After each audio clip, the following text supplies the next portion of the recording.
The stories behind the stories with Mark Arnold, exclusively on the Geek Speak Show. And this is historian Mark Arnold with another installment of the Stories Behind the Stories. And today we are interviewing Greg Beda. And Greg Beda is a cartoonist and a writer. And he's published many comic books of including Zeke and Goulash, Rosewood, and Postmodern Angst.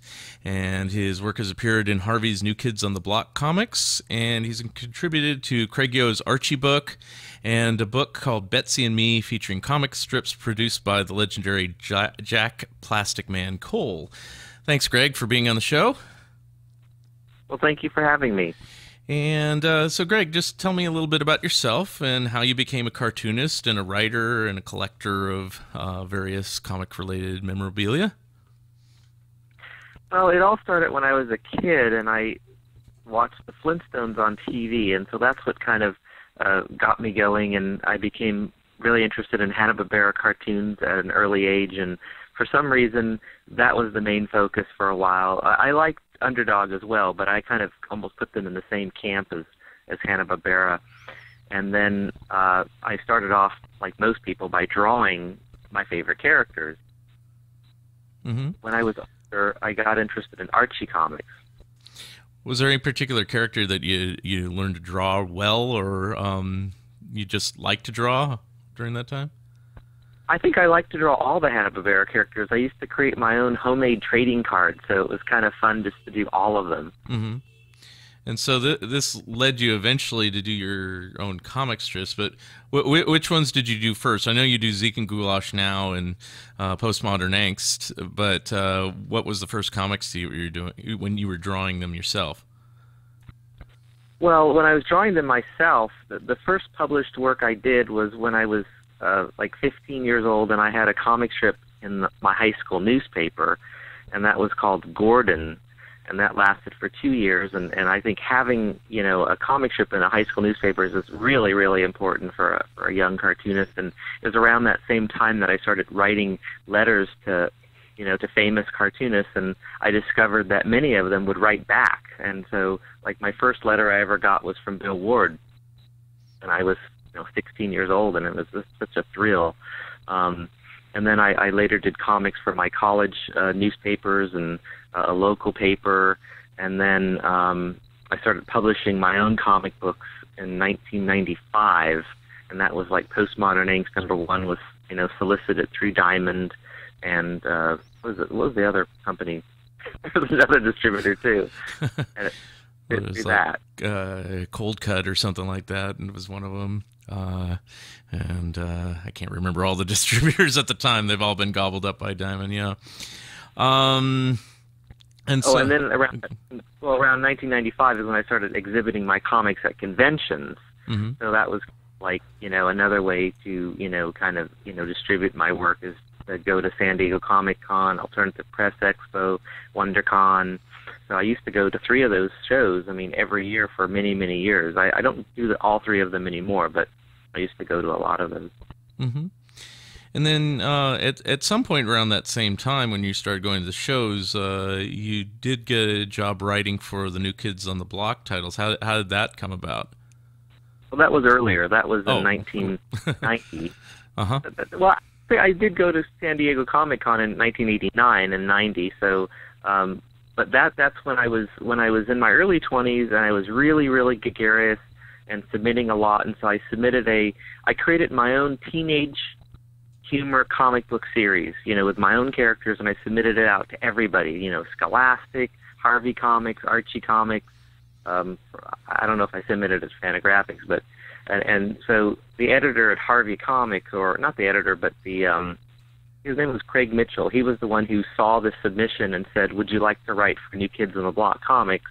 And that was such a treat, having somebody interested in my work and wanting to pay me.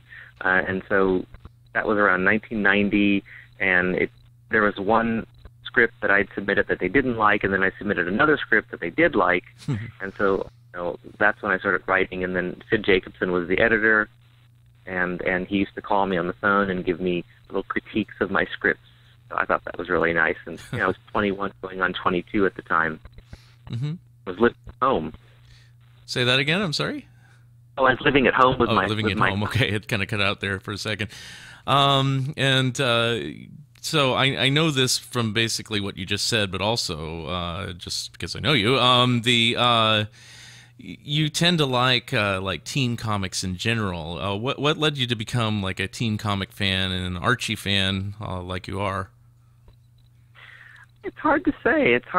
I think there was just a real natural, affinity to those comics, and I think it was simply because it seemed like after enjoying Hanna-Barbera comics, it seemed to me the next logical step was Archie comics. I mean, I always liked humorous comics, and I liked, things like Little Lulu and, Donald Duck comics and Uncle Scrooge comics by Carl Barks. And so it's kind of hard to say. It's kind of like when you fall in love, you don't really know why. You just know that you're in love. How did it happen? I don't know. Mm-hmm. But I always those comics. And then the other thing that I discovered later on, I think you discovered this too, is these Archie artists and writers were very accessible. So, when I was in college and I started, writing letters to them and talking to them on the phone, and that was also such a real, joy, to be able to talk to people and get to know them. And they would, sometimes they would send me free original art. I mean, it was, wow. It was such a neat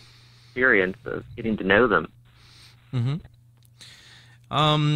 I know you've been involved with a few different books. I mentioned Craig Yo's Archie book, but also the Betsy and Me. How did you get involved with that book? Well, I had purchased the daily strips that were cut out of the newspaper from a dealer, and I think there was something like almost 150 of them. I think that's almost all that there was. Maybe a couple were missing. And I had them, and I remember contacting R.C. Harvey, the comic historian, and I asked him, I said, well, are they ever going to reprint these?